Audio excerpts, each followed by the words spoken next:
Hello everybody and welcome back to another episode of the Daily Crypto News.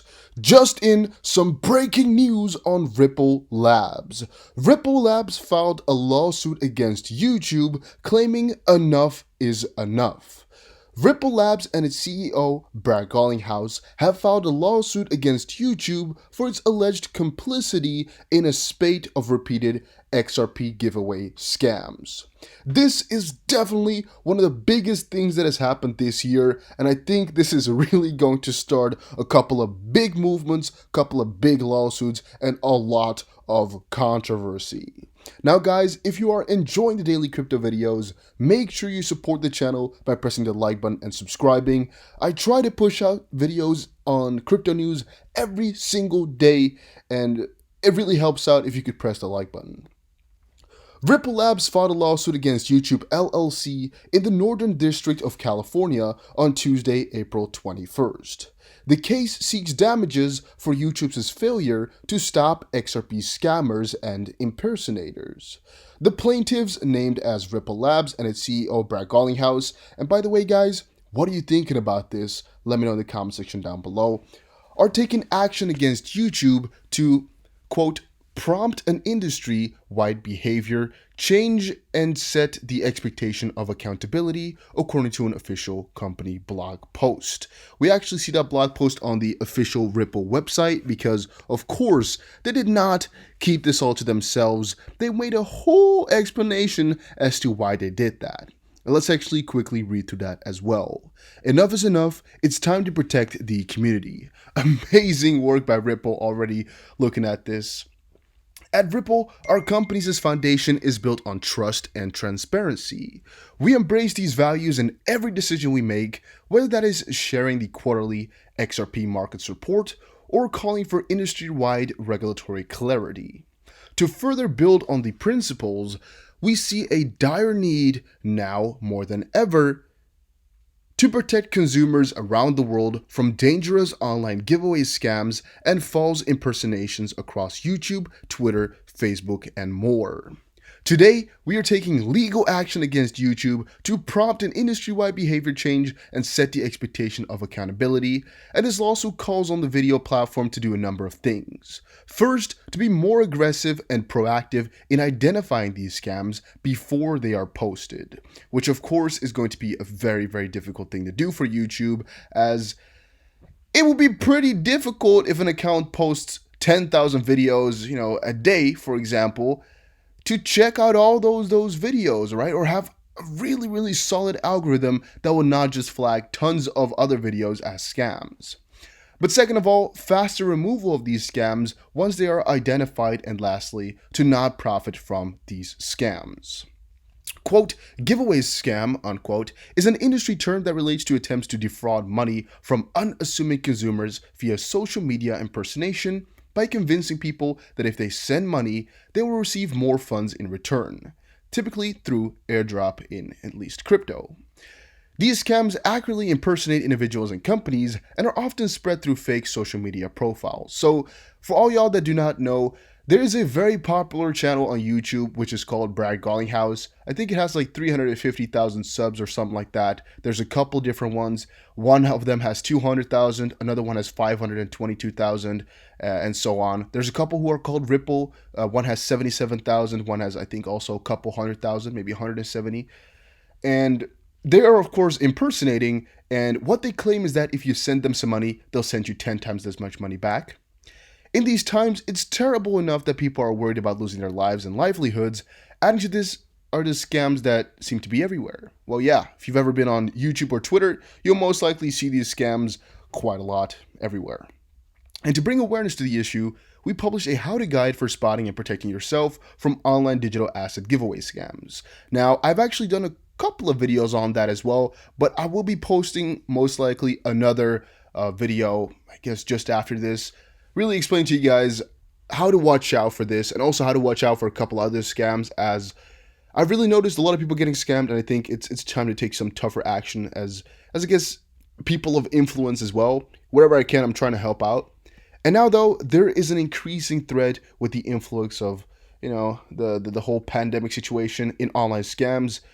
The Federal Trade Commission released a lot of scam reports as well, at least the numbers for them. And this alarming publication shares that as of January 1st, consumers reported financial losses of over $13 million to pandemic-related fraud. Of course, you guys know what I'm talking about. And enough is enough. Those are Ripple's words, I think.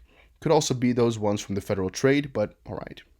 Misinformation affects everyone, and we can't be complacent about it anymore. It's a nascent industry, such as crypto and blockchain. Scams and giveaways only impede the industry's innovation and progress, and in response to the numerous XRP-specific giveaways, scams, and impersonations, Ripple hired an external cybersecurity and digital threat intelligence vendor to help with reporting and takedown efforts, in addition to building our own submission form for the community to report unusual activity. I'm loving that, guys. I am loving that. I've been rambling on about this for such a long while that they should just have some sort of way to reach out. I love this, guys. Let me know in the comment section what you think about that as well. A submission form where you can address to Ripple if you find a scam somewhere, so they can just get some legal action going, or at least help us to let other people not get scammed. There are also individuals and teams across the XRP community like XRP Forensics, now part of XRPLorer.com, who are powering the analysis of possible scam transactions and tracking stolen funds on the XRP ledger, as well as monitoring for scam social posts in real time. And they're making it possible for wallet exchanges and other participants in the XRP ledger ecosystem to automatically check whether a wallet is associated with such a scam, protecting users in real time. Even with all this incredible work across the community, these efforts unfortunately are not enough to fight the egregious amount of scams out there, which is another thing I should add. Even though they will be taking legal action, they'll be doing their best efforts, which again, I love, they'll not be able to stop it, right? There are still going to be scams, and we'll still have to try to report them. And even if you report them, it will still most likely take time for it to all process through, and thus people will still get scammed, right? And I think the best thing we can all do is just share this information. And so, as I'll be posting another tutorial on it later today, make sure you share that video across Twitter as well, and just share some guides with people. Help your loved ones and everybody to just not lose out on money in such a stupid way, right? Because, I mean, losing money because you made a bad trade is one thing, but losing money because somebody scammed you out of it or stole it from you is just so much worse. And guys, I really think this is a good call to action for all of us as well, to take more action at this, really with some more passion behind it, with some more force, try to encourage people to watch out. Encourage people to learn about the dangers, and encourage people to, I guess, have a second look before they install something, or have a second look before they send money somewhere. For every scam, giveaway, fake conspiracy that is taken down, and again, this last part kind of worried me a little bit because, again, fake conspiracy is quite, I guess, quite immeasurable, because when is a conspiracy, fake? Because, I mean, isn't that the whole point of a conspiracy, that you're like thinking something and you share that? So I don't really know about that part. But then it's taken down, multiple more pop up nearly immediately. The reality is that big technology and media companies need to take responsibility and be held accountable for protecting consumers. This is a call to action. It's time to end this unacceptable behavior and protect our friends, family members, and consumers everywhere. YouTube and other big technology and social media platforms must be held accountable for not implementing sufficient processes for fighting these scams. We are here for our community and for everyone everywhere. Please stay safe, stay healthy, and know that actions are being taken to protect you. And I'm loving that, guys. I really think this is one of the biggest posts of the year, and a lot of things will follow from this. So, to just briefly, I guess, elaborate on the whole situation, Ripple and Garlinghouse say the scam, often referred as XRP giveaway, has already defrauded millions of, I guess, dollars worth of XRP, and the lawsuit lodges complaints against YouTube for the violations of the Lanham Act for trademark infringement, for the violations of California's statutory and common law right of publicity, and for the violations on California's unfair competition law. The scam relies on spear phishing attacks against legitimate YouTube channels, according to the filing, using a malicious email that attackers commandeer to the YouTube channels of content creators, often those with legitimate ties to Ripple. And a couple of points made here are: a legitimate and popular YouTube creator, often with many thousands of subscribers, is targeted via an email spear phishing attack. So I've gotten tons of these emails, and what they do very often is they send YouTubers, they got their lists of, let's say, thousands of YouTubers or millions even. They just send them all emails with, some either something to do with Ripple, either something to do with XRP, either something to do with YouTube, either something to do with PayPal. And they try to make you log in, or they try to make you click on something, which of course most people don't do. Or they try to, ask you questions to which you have to reply and whatnot. By responding to this email, the creator unknowingly and unintentionally shares his or her own YouTube credentials with the attacker. These credentials are then used to strip the creator's YouTube channel of its content, including all videos, and to transform it into a channel that impersonates Ripple and or Mr. Garlinghouse's official channel. For example, like we can see right here, which is another, I guess, scammed account. And this is typically the way they do it, and it's really, really, really quite bad. And the rest we luckily already went over. Ripple claims it has filed 49 takedown demands to YouTube relating these scams since November 2019. Another 305 complaints were filed against channels impersonating Brad Garlinghouse. Specifically, the document states, the plaintiff alleged that irreparable harm has already been done to both Ripple's brand and Brad Garlinghouse's reputation. That harm was worsened by YouTube's alleged deliberate inaction, according to the lawsuit, which I can definitely understand as well. And then YouTube's deliberate inaction has irreparably harmed and continued to irreparably harm Ripple's brand and Mr. Garlinghouse's reputation. And of course, YouTube's inaction has also injured countless individuals who fell victim to the scam, and these harms will continue to grow in the scope and severity absent intervention by the court. All in all, amazing stuff to see, guys. I'm really, really happy that they're taking some action. And just because I don't want to leave you guys with only one small little subject, since of course I want to give you guys as much of as much worth as I can in the shortest amount of time, D4's hacker returns nearly all of the $25 million in stolen funds. A good programmer but a bad hacker?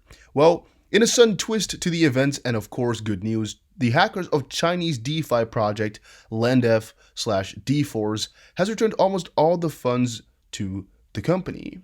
To quote, "We've been working nonstop over the past 24 hours, said Mindao Yang, founder of D4s, about their ongoing discussions with the attacker. And D4s is now moving the funds to a separate account for further and future distribution. Dear users, we are about to move all hacked funds from lendf.me admin to a separate recovery account for future distribution." I think this is really odd because we don't see this very often. Because you can see all that money was just gone all of a sudden. But I guess it all worked out in the end. It's kind of stupid. The request came from a single Chinese IP address suggesting the attacker didn't use a decentralized network like Tor. He seems to be a good programmer, but an inexperienced hacker, said Kunz, adding the police investigation is underway. It's kind of strange how this all went down, but still, I think it's some crazy news. Manero Documentary very briefly tops US box office amid CV shutdown. A documentary about Manero was the highest grossing film in the US box office, taking in staggering $3,000. A documentary about the privacy coin Manero was a box office hit. It raised a few $1,000s in its opening weekend earlier this month, making it the highest US grossing film of that weekend for a brief period. Of course, most cinemas are closed, which is of course a little bit of a joke to it all, because of course $3,000 is not much, but it costs the producers around $2,500 to put on the screenings, and the profits of around $1,000 will be used for publicity expenses or given to theaters. And I found it kind of funny, I didn't even know they had a documentary out, so I think that's also some news for some people. And last but not least, Fed can't print gold. Bank of America predicts gold price to hit $3,000 in 2021. Of course, I guess a growing concern is coming up for the value of the US dollar, as they've been printing a lot, right? And then one of the counter arguments is, well, they can print as many dollars as they want, but they can't print more gold. And thus, eventually the gold price will ramp up like crazy because of times like this that might even get worse. A quick little read Bank of America has a bullish view on gold and expects the prices of the precious metal to hit the $3,000 mark per ounce within the next 18 months, according to the bank's latest digital report titled "The Fed Can't Print Gold." Per the report, gold is the ultimate store of value, and the prices have performed well over the last 15 months against all other asset classes. Even though the bullion recorded a hard sell-off in March, the asset traded around $1,700 today, or I guess $1,678, representing 11% growth this year, which is pretty damn crazy. Now, one of the thoughts I have on this though is that we're pretty far off from that point still, as of course it's almost doubling your money, and also that these guys of course are going to be benefiting a ton if gold were to actually make that move, because most likely they've invested themselves pretty well and they got some good reserves in gold, and thus I think they would very much like it to happen, and that's also why they would make a prediction like that. Had they not had any gold, I don't think they would ever say it's going to go and double in value, and of course they know they have some influence as well, which might be why they did it. Maybe it's not, but I personally do think so. And let me know what you guys think on the whole situation. What did you think about the lawsuit? What do you think about hackers being stupid in the crypto space? Did you know anything about the Manero documentary that went out? And last but not least, what do you think about holding gold? Should we buy some? Should we keep it? Should we sell it all? Let me know in the comment section. See you guys again in another crypto video, guys. Make sure you subscribe for the future videos, as I got a couple of cool ones coming today. See you guys again in another one. Take care, everybody. Stay safe, stay healthy, and have a very, very nice day.